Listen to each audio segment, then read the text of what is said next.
Ipakwa pleshandisi. Sebeqala ukusidlalisa. Sebeqala ukusihlahlisa. Masifika bopha. Nakusokufika amabhare. Bophi Hoshi bopha. Bophi Kari bopha. Sibekezile safoster. Manje le crime zoscosta. Azikes jump amaboda. Bopha Kari bopha. Bophi Hoshi bopha.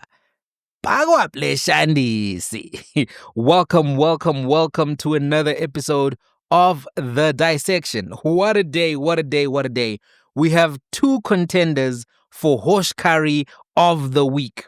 Two men who are dedicated to providing Hoshirium Maximus to the streets. On the one side, we have Muscle James with the Mandela shirts, the Sibiya shirts, the Bushiri shirts, the Hoshiri shirts. Then we have DJ Cedric Nkabinde, the chief of staff for the Minister of Police, the thumbsucker, the remixer. You will see why I'm calling him a thumbsucker and a remixer as we get along. But let's start with none other than contender number one, Muscle James. Stuart James Sharnick.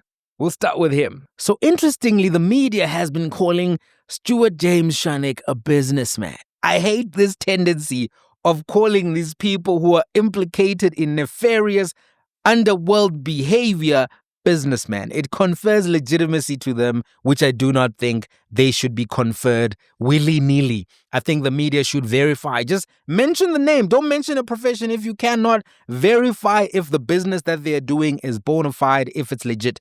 So one thing I want to start off by saying is that the Sibiya collective keeps making the same mistake over and over again.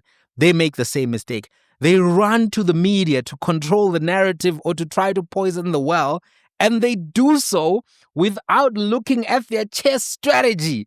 You need to understand your opening, your mid-game, your end-game. Before you play Petrov defense, before you play Sicilian defense, understand what you're doing. And I think that they keep making the same mistake over and over again. There's no reflection. Or maybe there's no self-awareness that the strategy isn't working because arrogance can breed bad strategy. So let's talk about this narrative.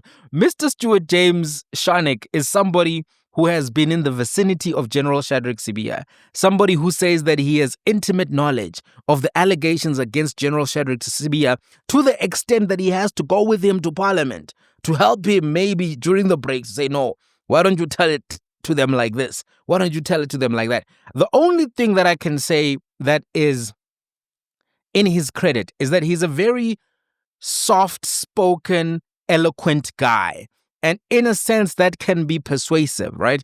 Because he's this big muscle guy. And then he speaks so softly, he seems to have that kind of a persuasive tone where maybe he can give you points on how to maintain decorum, persuasiveness. That's something that he seems to understand. And working in a sales environment where he's selling these cars which come from dubious sources, that may be useful. But I don't think that it's a sufficient argument for him to make that he was just with Sibiya in Parliament because he has intimate knowledge of the case. Because you're not a lawyer. How do you have intimate knowledge about allegations pertaining to General Shadrack Sibiya, which relate to issues of policing, which relate to issues of relationships with people such as, Katiso Molefe? How are you going to be able to explain why the Hawks went to the Molefe mansion? Why there were people collecting bags of chocolates from Molefe's mansion? How are you going to be able to explain intricate police work without being a police officer, without being in the security industry, simply by being somebody who's been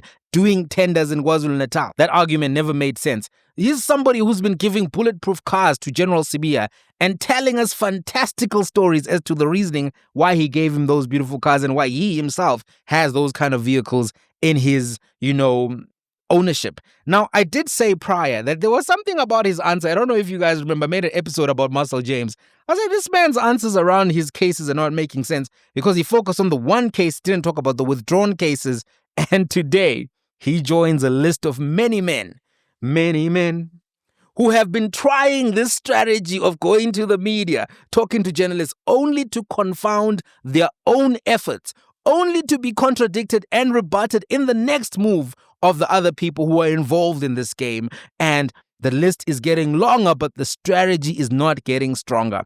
Brown Mkhotsi, Serge Kabong, Paul O'Sullivan, Stuart James Sharnick, Muscle James, the muscles from Richard Bay opened a case yesterday against General Dumisani Khumalo on the basis of fraud and defamation. He was like, nah, my reputation has been tarnished. How are people going to look at me now? The smell of Nkwadazi is over me. The smell of Khumalo is all over me. I'm smelling Khumalo. Do you remember that's what Cedric Gabinda said? Some people think I get too animated in these videos, but listen, that's just how I am. That's my presentation style. I could be serious, 100%, but I don't really think that's what YouTube is for, right? Maybe when I'm on CNN, I'll be very austere and I'll talk about the allegations that have been raised against General Dumisani Khumalo by Stuart James Sharnick do not have any basis, any rationale. I can do that, but come on, guys, we have to have a little bit of fun. Life is short, I'm telling you that the way that the media rushed to give this man platform yesterday, he was on every platform. All the journalists were there, giving him platform, giving him legitimacy. How many people who are accused, implicated, can say they've enjoyed the kind of access that the media has given them? That is horse curry vibrant behavior from mainstream media. It's almost as if mainstream media has taken a side and they're trying to do everything that they can to find angles to help Paul O'Sullivan, help General Cedric Gabinda, and help whoever may be their, supervisors or seniors in the ecosystem of everything that is being discussed here. Because why on earth would more ENCA be rushing to hear the version, to even, a man is opening a police case, you're all going there. You know this man has a criminal record. You know this man has dubious stories around his, but you all ran to give him platform legitimacy. Because for some people, when they see you in the news, that's something, right? When they see you giving a version in the news, that's something. That, to me, the whole effort that the media is taking to legitimize some of these characters, giving them platform, giving them soft pushback, giving them the title of businessman. Businessman. Media, you keep giving funny money fellows platform. And that is Hosh Curry-esque. It really is. But those muscles could not carry the weight of his own actions, because today, very next day, 24 hours later, the KwaZulu-Natal police held a press conference and they refuted, they rebutted, they contradicted with evidence, with dockets, that this fellow is not telling the truth. He is not anywhere close to being on the database of Gabriel's angels. This man, he's on Sibia's angels, but he ain't on no Angel Gabriel's book. He ain't in that list. They gave this level of rebuttal. Just watch some of it. It came to a point where both parties, Lieutenant General Khumalo as well as Sharnick, was referring to very serious cases of hijacking, theft of motor vehicles. And what comes out is that this matter was somehow settled through a plea where a slap on the wrist was given to somebody. And in the case of Mr. Stewart, he is vehemently denying that he was charged on 18 cases. He says he was charged only on one case with many counts. Now, members of the media, I want to then go into one aspect which compromises the integrity of investigations in the province of KwaZulu-Natal, because it then leaves one to ask the question, if he says it's only one case, what happened to the other cases that were serious charges levels against him? And I want to then go into a breakdown of these cases and indicate to you what we have been undertaking. So as a result, in KwaZulu-Natal, we have then called for the profile of Mr. Stewart. We've looked at it in terms of cases where in KwaZulu-Natal he was a subject of investigation, where he was a alleged suspect in the particular matter. We have physically perused each and every one of those cases.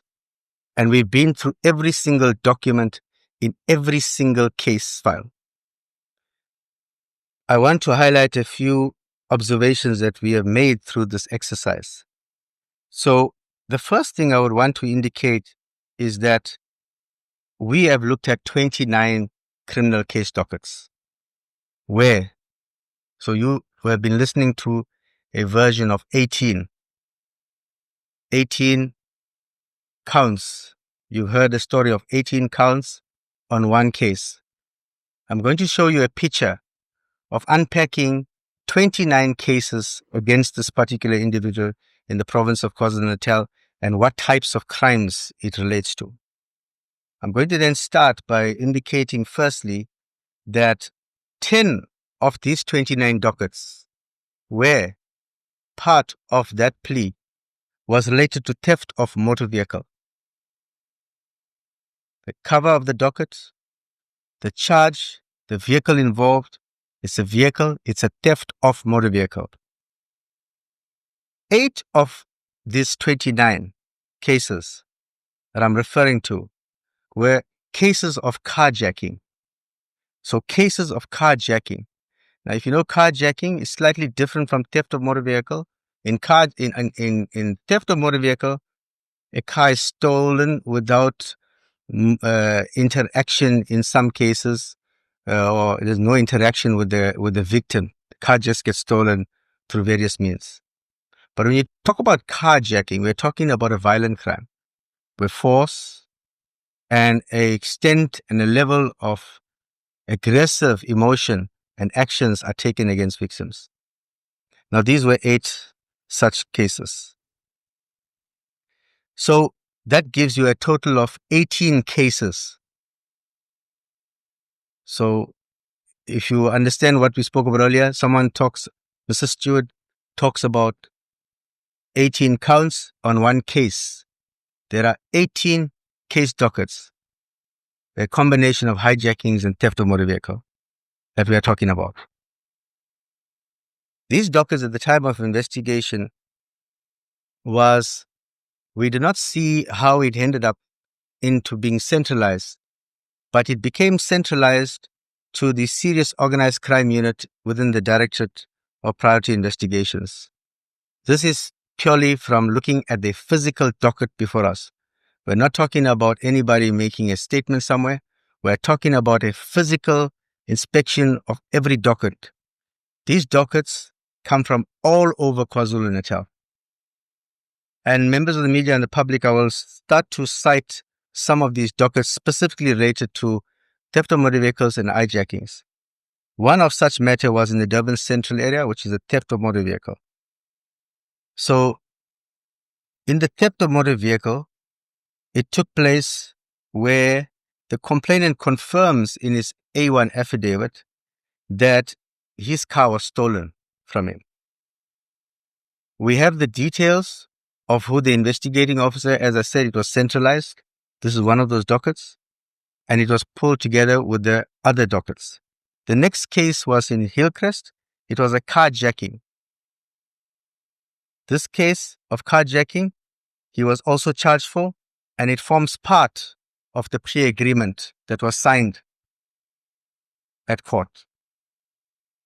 The next case that I will refer to is the case of theft of motor vehicle from Durban North. The following case is a case of carjacking, again, at Chatsworth. The next one is a case of carjacking in Westville. We have another case of carjacking in Newlands East. We have a theft of motor vehicle in Townhill. A carjacking, again, in Sydenham. A carjacking in Pinetown. A theft of motor vehicle in Durban North, a theft of motor vehicle in Townhill, carjacking in Malvern. Howick is a theft of motor vehicle. In Maryland is carjacking. In Bratton Beach, it's burglary residential. In Richards Bay, it is It's another case. I'm going to come back to that. I will specifically focus on the theft of motor vehicle and a carjacking. Again, another carjacking theft of motor vehicle and housebreaking in Mpangeni. Then another theft of motor vehicle in Hillcrest. And we have then another theft of motor vehicle in Maiden Wharf. I will come to the other cases in a short while. What we find in all of these cases to which the plea, so the court will better explain their processes of how they have accepted this plea. For now, we cannot, and I will not attempt to indicate what would have informed the court at that time to enter into a plea of all these serious crimes against this particular accused in court to the fine that he paid. So I'm producing to you, members of the public and media, that there are 18 such dockets. These dockets, when you open these dockets, it is syndicated. If you understand organized crime, it is syndicated. In most of these dockets, Mr. Stuart is the one who had sold these people who had possession of the cars. In some instance, he was in possession of a car. But in majority of the cases, he sold these cars to people. And when you go into these dockets, there are very common actors that facilitate and enable organized crime to take place, from a scrapyard dealer to a police clearance to a registration of the vehicle. There's a whole chain involved. So in that docket, there's a lot of compelling evidence that suggests a lot more than what the plea was made out to be. There's a saying that I want to conceptualize. If you smell like honey, don't go dancing with the bears. It won't end well for you. Because what happened is that we started getting indications that Mr. Muscle James has been working or helped by Sibiya in a questionable way. Earlier this year, there's actually a suggestion that something may have been done to change his firearm record. Because when they spoke further, they said they looked at his profile, they picked up that Mr. St. James there owns 5 firearms. 5. And the question was raised, how could a person with convictions acquire a firearm license and for what purpose? He's not even a security official. He tried at some point to get a security company license. He was denied. So he's not a security official. He's not supposed to have those firearms. He made 4 separate competency applications for firearms from 2015 up until 2022. 1 was withdrawn, 2 were denied over pending cases, and the final was approved. Not in Richards Bay, where he's from. By the way, you know what this means? Do you know what this means? This right here is the finger thingy. Salute to General Dumisani Khumalo, because he keeps checkmating these people with data, with evidence, with files. You come for the General Dumisani Khumalo, you can accuse him of HR things which are not based on fact, but he will come back with the files, with the evidence, with the call tower records, with the proof of payments. These Hoshkaris are not playing the same level of chess that General Dumisani Khumalo is. So Sharnick made 4 separate competency applications, 1 withdrawn, 2 denied over pending cases. The final one was approved. Not in Richards Bay, but in Gauteng.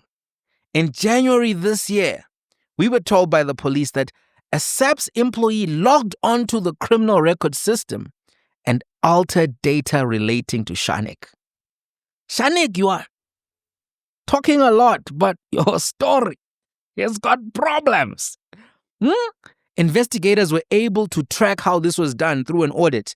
This man called an audit on himself because he didn't want to let Dumisani Khumalo have the last word. So, when the media asked about this, it turns out that Lieutenant General Sibiya in January had control over the local criminal record center at the time that the official altered Sharnick's records. Now, you remember what is happening in January of 2025?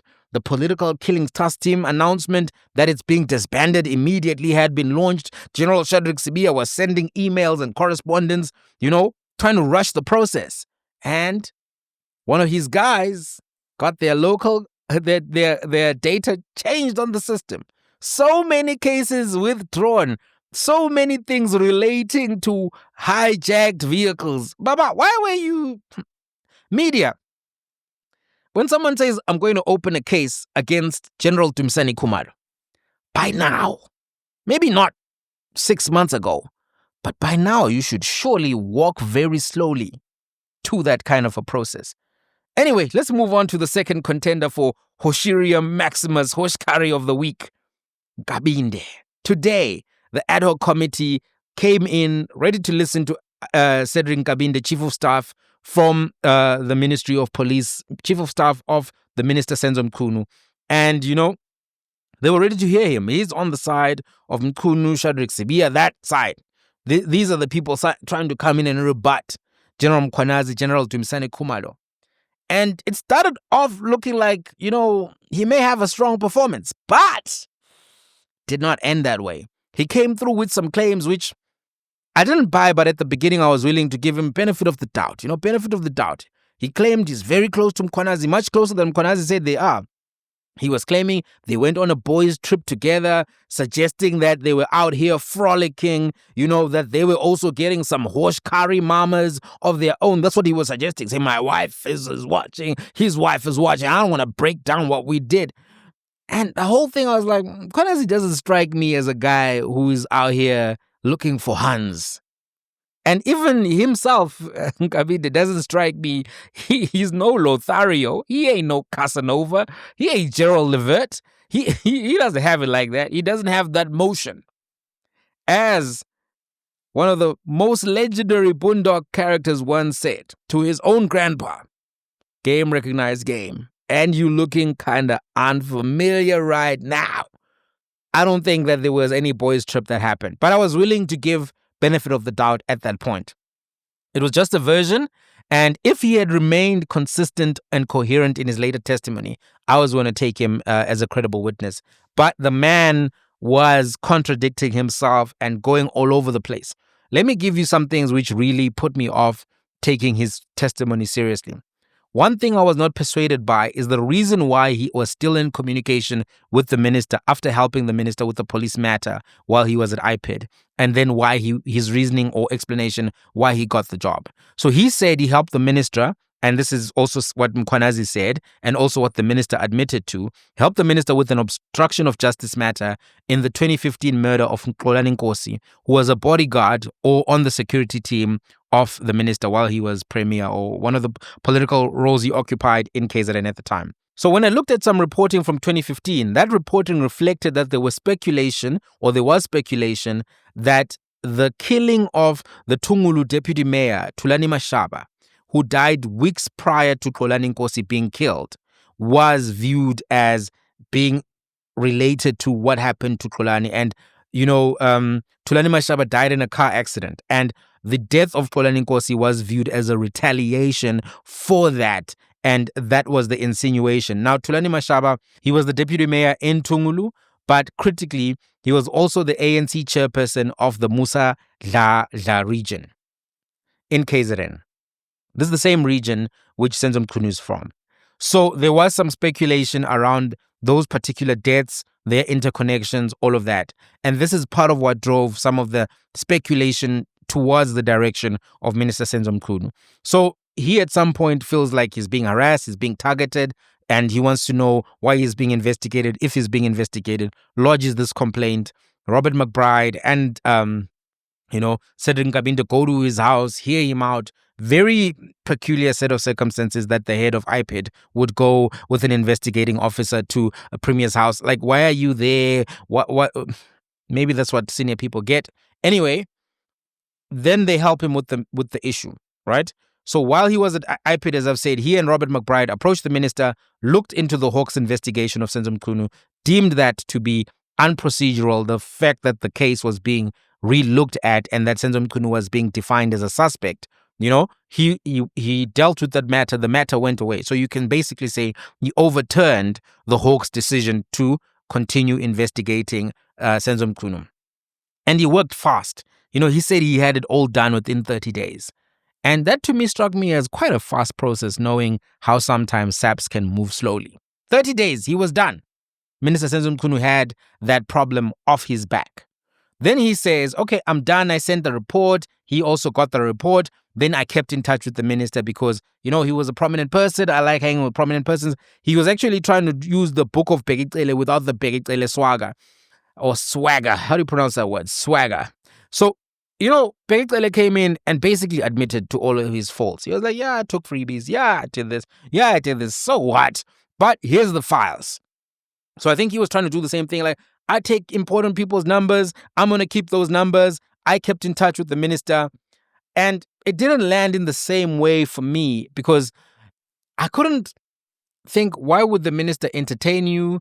Also, now you are getting this massive job, chief of staff of the minister of police, years later.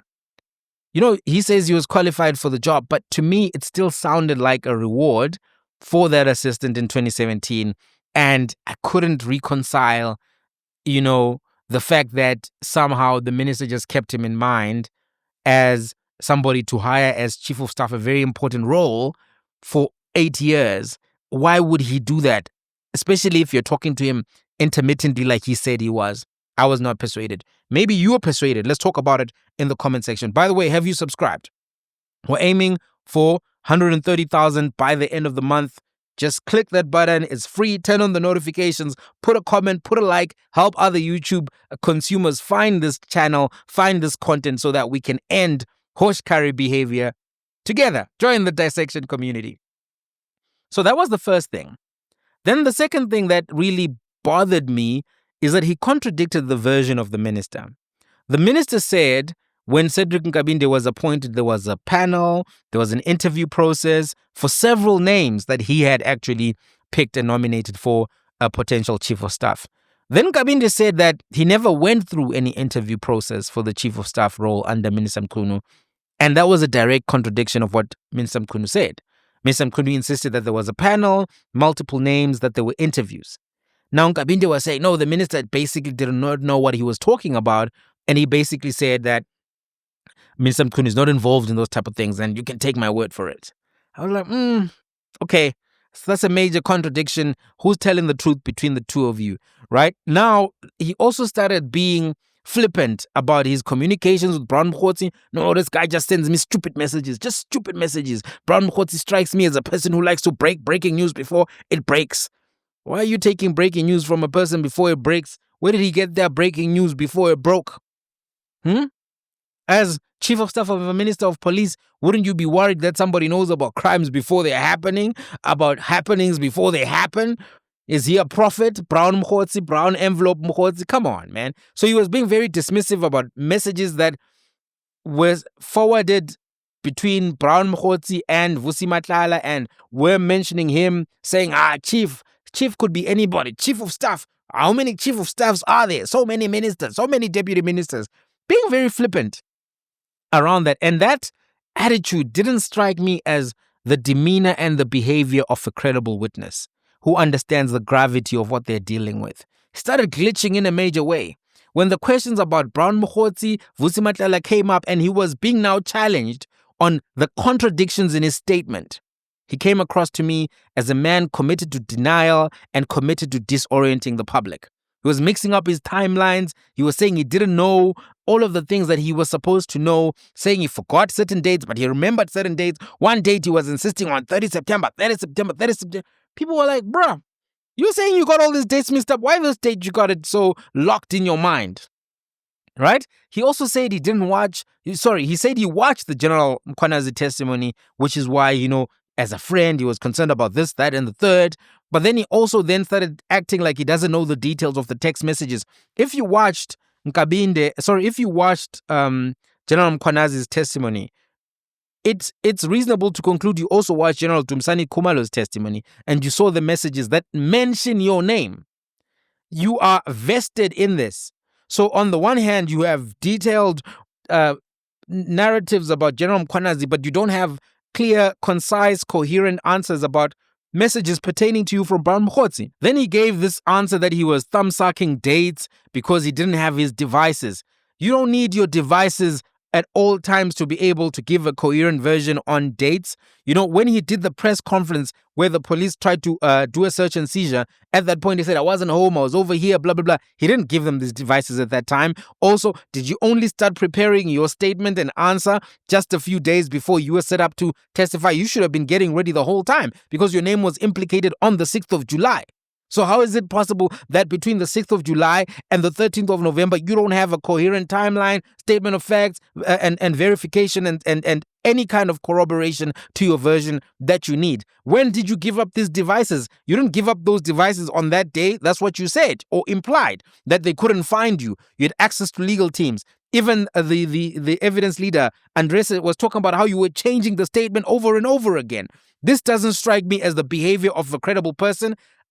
What did your lawyers prep you? How did your lawyers not alert you to the fact that that kind of detail is important to have? I didn't buy all of that. He had access to data from the department. He had access to other places where you could verify that data. The fact that his devices were not even on his person at the time, he could even ask for the devices. Other people pointed out. Look, all of that made him come across to me as a remixer. DJ Cedric Nkabinde. DJ Cedric Nkabinde. He was playing amapiano with the truth, that guy. I think the ad hoc committee should actually consider one of the options that was given to them. Charge him with perjury. Set an example. Some people have been taking the committee for a ride, claiming they don't know, they can't recall, they only got information at a high level. I don't know, Chairperson, I don't recall. Maybe you are right. In hindsight, maybe I shouldn't have done that. All of that, avoiding accountability, avoiding answers, when they're supposed to be taking this entity seriously. This is a parliamentary ad hoc committee looking at serious allegations. Maybe you do need to throw a case of perjury at somebody, because some of the people are coming through with the energy that's funny. It's a funny money energy. And they must consider sending a clear message that Parliament is not a joke and is not joking about this. And Ashley Souls, you need to chill out, brother. You need to chill out. Understand how committees work, because at some point, it did not come across like you were behaving as a consummate professional, and it looked like you were bickering and you were not paying attention to the instruction of the chairperson. He's very patient with you, my guy. He's very patient with you. He's trying to help you to understand how Parliament works, how committees work, the different powers, the different responsibilities, the different obligations. But sometimes I think you don't listen with the heart to listen. But I ain't attacking you. You're still learning. Take it, don't take it. Take it, don't take it. But those were the two contenders for Hoshkari of the week. It's only Thursday, but I think we've locked it in. Two contenders. Stuart James Sharnick, Muscle James, with the Mandela shirts, the Hoshiri Maximus shirts, and Cedric Gabinda, DJ Cedric Gabinda. Who's your pick? Who's your pick for Hoshkari of the week? Let's meet in the comment section and we'll continue this conversation. Till the next one. Bopi Hoshi Bopa. Bopa, Bopa, Bopa.